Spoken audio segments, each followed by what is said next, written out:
Good evening दोस्तों। आज हम नेक्स्ट टॉपिक पढ़ेंगे स्किनर का क्रिया प्रसूत अनुबंधन का सिद्धांत। स्किनर का क्रिया प्रसूत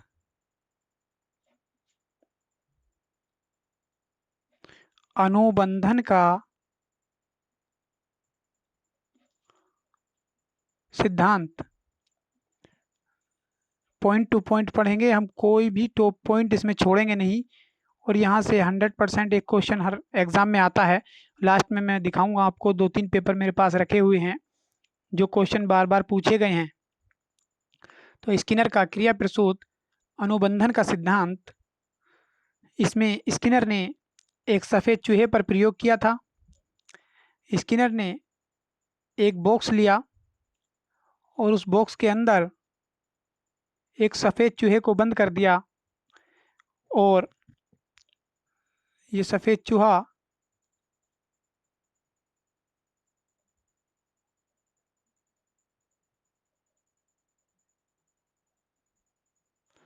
ये सफ़ेद चूहे को इसमें बंद कर दिया और यहाँ पर इस तरह से एक लीवर लगा दिया। यहाँ पर एक लीवर लगा दिया और इस लीवर में यहाँ पर स्किनर ने भोजन रख दिया और यहाँ पर भोजन आने के लिए थोड़ी सी जगह छोड़ दी। और ये चूहा भूखा था। जब ये चूहा इसके अंदर, बॉक्स के अंदर बार बार उछल कूद करता है, तो उछल कूद करने के बाद जब इसका पैर लीवर पर पड़ जाता है तो इसको भोजन यहाँ से होते हुए अंदर बक्से में पहुँच जाता है और चूहा भोजन प्राप्त करके अपनी भूख शांत कर लेता है। तो चूहा इस क्रिया को बार बार करता है, यानी इस अनुक्रिया को बार बार दोहराता है। जब चूहे को बार बार भोजन प्राप्त होता रहता है तो चूहा बार बार कूदकर लीवर पर पैर मारता है, परंतु जब यहाँ भोजन की जगह इस लीवर पर करंट लगा दिया जाता है और चूहा जब इस लीवर पर पैर रखता है तो पैर रखने के बाद इसको करंट लगता है, तो ये इस करंट लगने की वजह से दूर भागता है। और जब दूर भागता है तो यह क्रिया पहले की तुलना में घट जाती है, यानी लीवर के पास वो जाना बंद कर देता है। तो इससे ये पता चलता है कि चूहा पुनर्बलन के द्वारा इस कार्य को करता है। तो इस सिद्धांत का नाम, क्रिया प्रसूत अनुबंधन के सिद्धांत का नाम, दूसरा नाम पुनर्बलन का सिद्धांत भी रखा गया। पुनर्बलन का सिद्धांत भी रखा गया।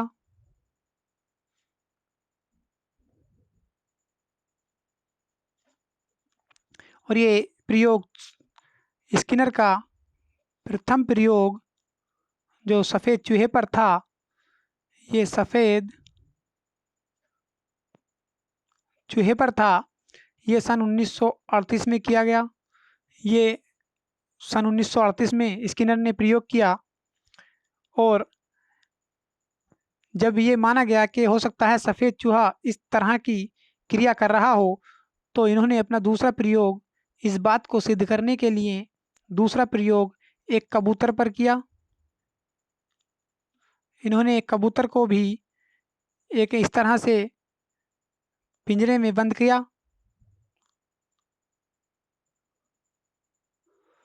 कबूतर को भी एक पिंजरे में बंद करने के बाद और इसी तरह से एक लीवर लगाया। जब कबूतर भूखा था और भूखे कबूतर को जब वह फड़फड़ाता है तो उसका पैर लीवर पर पड़ता है और भोजन अंदर आता है और कबूतर को भोजन की प्राप्ति हो जाती है और वह अपनी भूख शांत कर लेता है।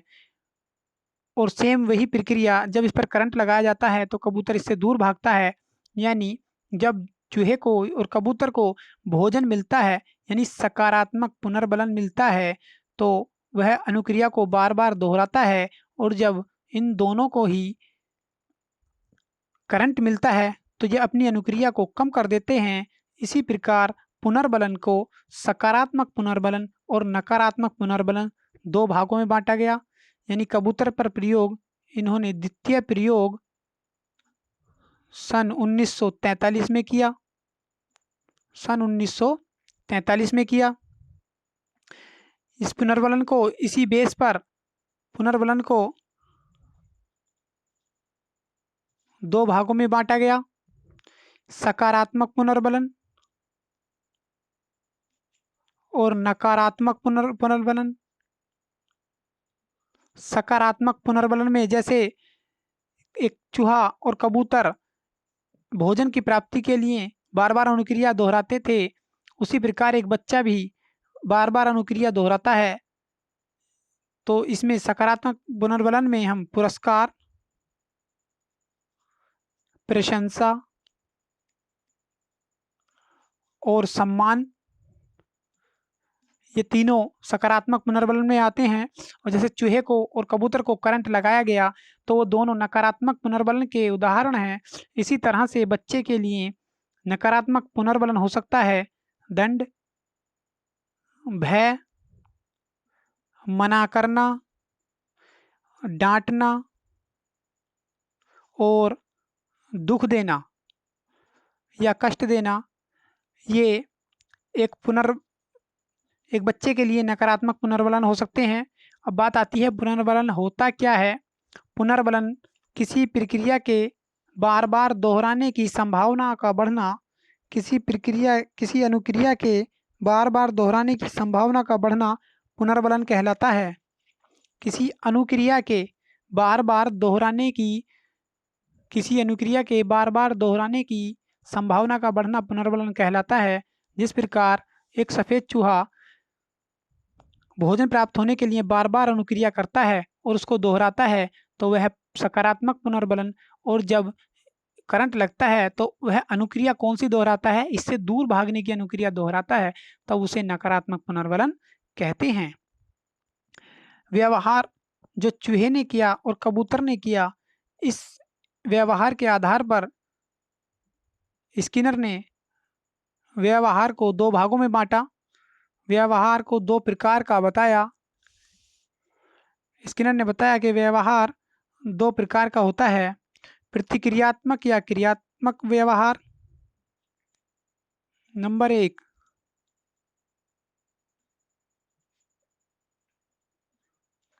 प्रतिक्रियात्मक या क्रियात्मक व्यवहार, और नंबर 2, क्रिया प्रसूत व्यवहार।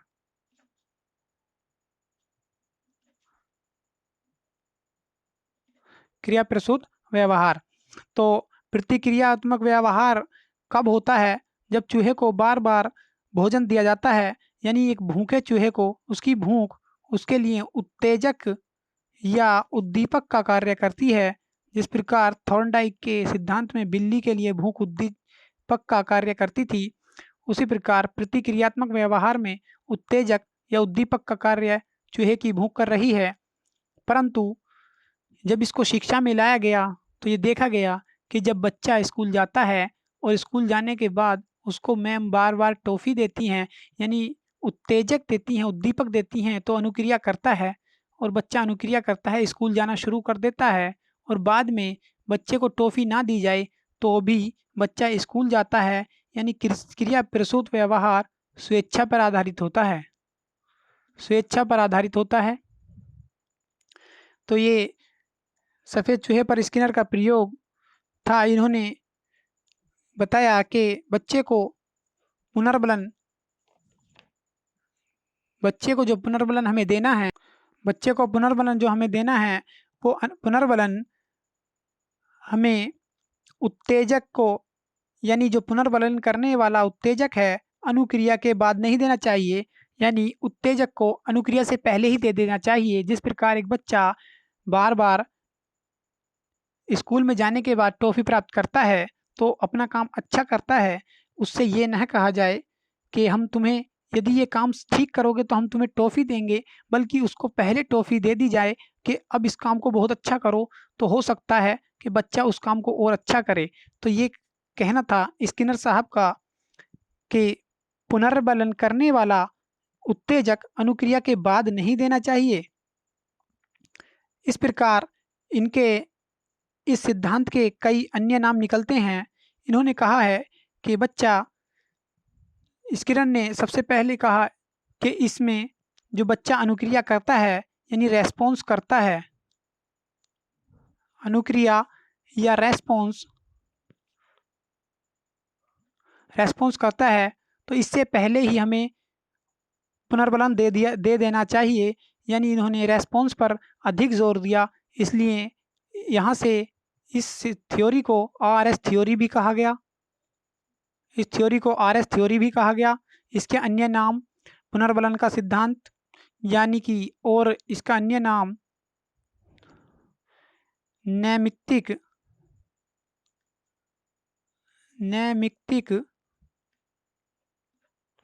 अनुबंधन का सिद्धांत।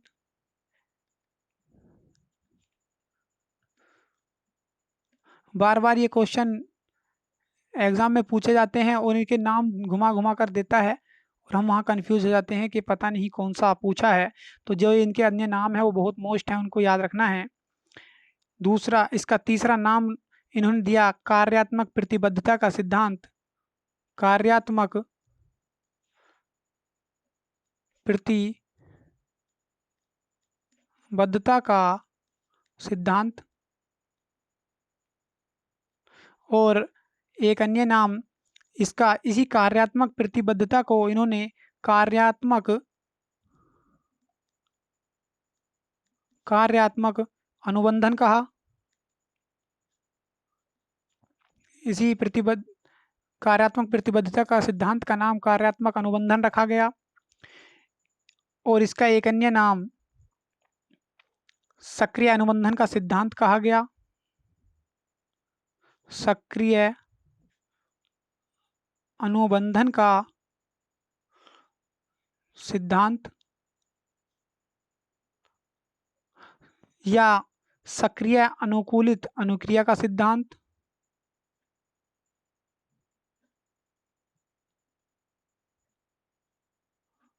सक्रिय अनुकूलित अनुक्रिया का सिद्धांत। इसी का नाम साधनात्मक या उत्सर्जित अनुबंधन का सिद्धांत रखा गया। ये आपको याद रखने हैं क्योंकि कहीं से भी क्वेश्चन बनाकर घुमा कर दे देता है और हम कंफ्यूज हो जाते हैं। साधनात्मक या उत्सर्जित अनुबंधन का सिद्धांत कहा गया।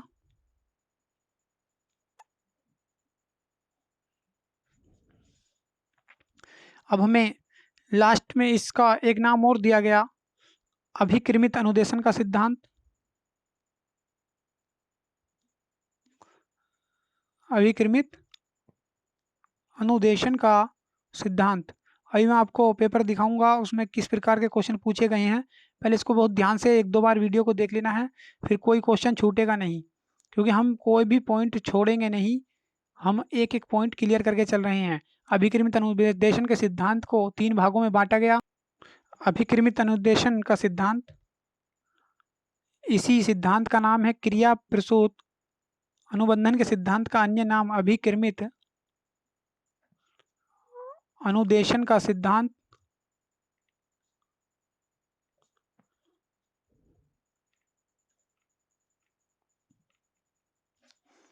अभिक्रमित अनुदेशन का सिद्धांत 3 भागों में बांटा गया। नंबर 1, रेखीय अभिक्रमित अनुदेशन का सिद्धांत।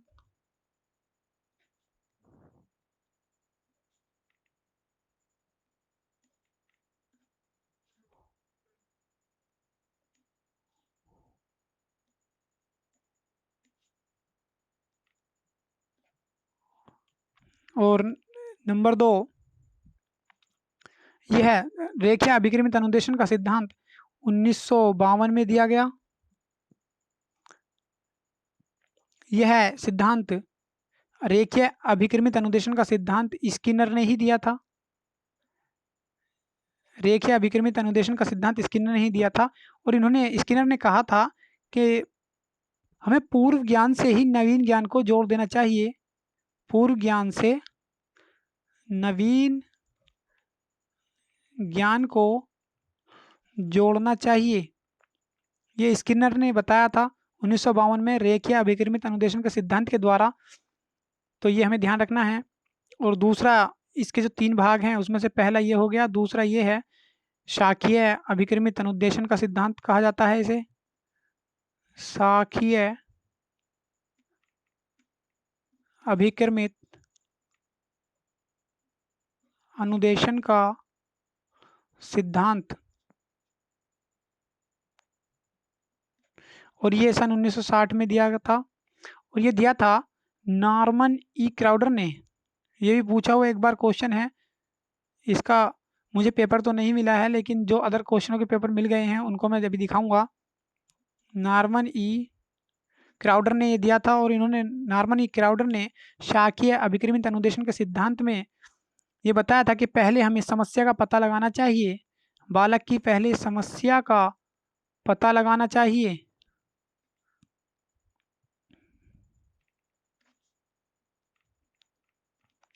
तथा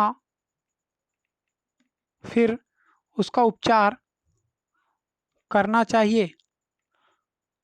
उपचार मतलब होता है, मनोविज्ञान की भाषा में उपचार का मतलब होता है समाधान। यानी पहले इन्होंने बताया कि पहले बच्चे की समस्या का पता लगाइए, फिर उसका उपचार कीजिए। ये शाखीय अभिकर्मित अनुदेशन के सिद्धांत में कहा गया।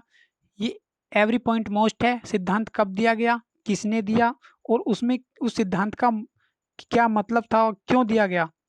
और तीसरा इसका पॉइंट था, जो अभिकर्मित अनुदेशन का सिद्धांत 3 भागों में बांटा गया। रेखीय अभिकर्मित अनुदेशन का सिद्धांत, शाखीय अभिकर्मित अनुदेशन का सिद्धांत, और तीसरा मैथेटिक अभिकर्मित अनुदेशन का सिद्धांत।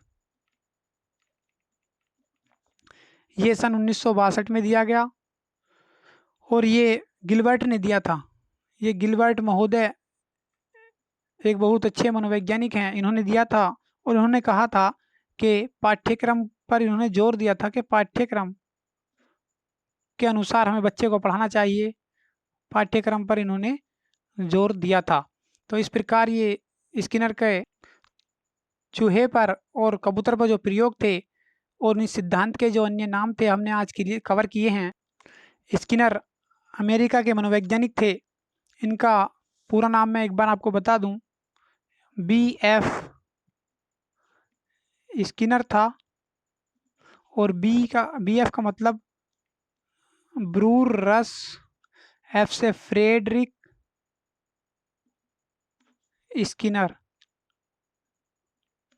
और ये हार्वर्ड विश्वविद्यालय में प्रोफेसर थे।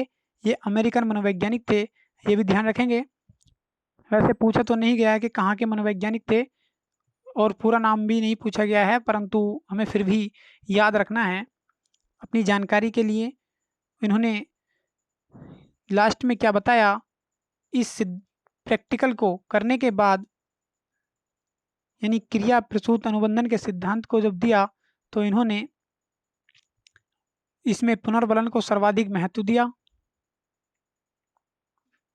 पुनर्बलन को सर्वाधिक महत्व दिया स्किनर साहब ने।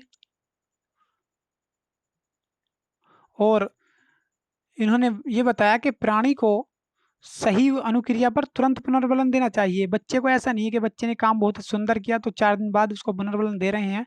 उसको शाबाशी देनी है, या उसको सम्मान देना है, कुछ पुरस्कार देना है, उसकी प्रशंसा करनी है, तो तुरंत उसके काम करने के तुरंत बाद ही प्राणी या बच्चे को जब सही अनुक्रिया करे तो उसकी अनुक्रिया पर हमें तुरंत पुनर्बलन उसको देना चाहिए, तुरंत पुनर्बलन देना चाहिए।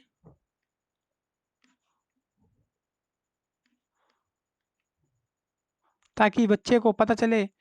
और उन्होंने कहा है कि जो सकारात्मक पुनर्बलन है, इसको प्रत्येक बच्चा दोहराता है। बार बार क्रिया को बच्चा दोहराता है। जिस प्रकार कबूतर और चूहे ने दोहराया था। और जो नकारात्मक पुनर्बलन है, इसको बताया कि क्रिया में बार बार बच्चा कमी कर देता है। तो ये था आज का हमारा टॉपिक, स्किनर का क्रिया प्रसूत अनुबंधन का सिद्धांत। अब मैं आपको कुछ क्वेश्चन दिखाता हूँ जो बार बार एग्जाम में पूछे गए हैं। ये पेपर है यूपी टेट 2017 प्रथम पाली का, यानी फर्स्ट पेपर है।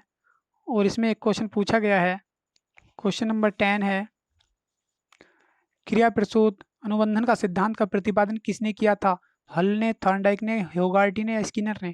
तो मैंने अभी आपको बताया है क्रिया प्रसूत अनुबंधन का सिद्धांत का प्रतिपादन स्किनर ने किया था। और इसके बाद दूसरा पेपर है, दूसरे पेपर में ये यूपी टेट प्राइमरी 2019 का प्रथम पेपर यानी फर्स्ट पेपर है प्राइमरी लेवल का। और इसमें ये क्वेश्चन पूछा गया है, क्वेश्चन नंबर 21, निम्न में से किस सिद्धांत को पुनर्बलन का सिद्धांत भी कहते हैं? तो किस सिद्धांत को कहते हैं? उद्दीपक अनुक्रिया के सिद्धांत को, सूझ का सिद्धांत को, क्रिया प्रसूत अनुबंधन के सिद्धांत को, या शास्त्रीय अनुबंधन के सिद्धांत को?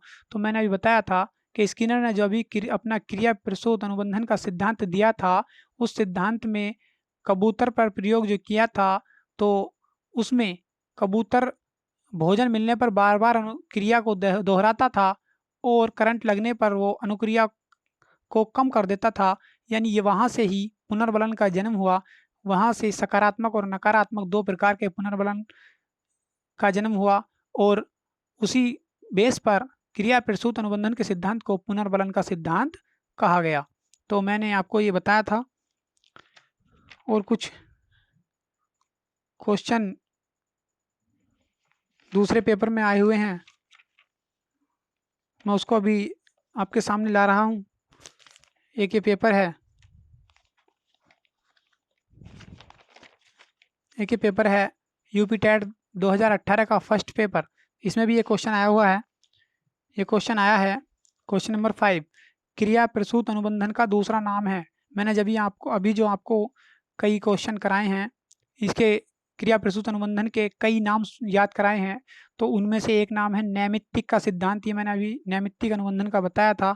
तो देखो ये भी आया हुआ है। तो इसी प्रकार बार बार घुमा घुमा कर क्वेश्चन पूछता है, हमको कंफ्यूज नहीं होना है।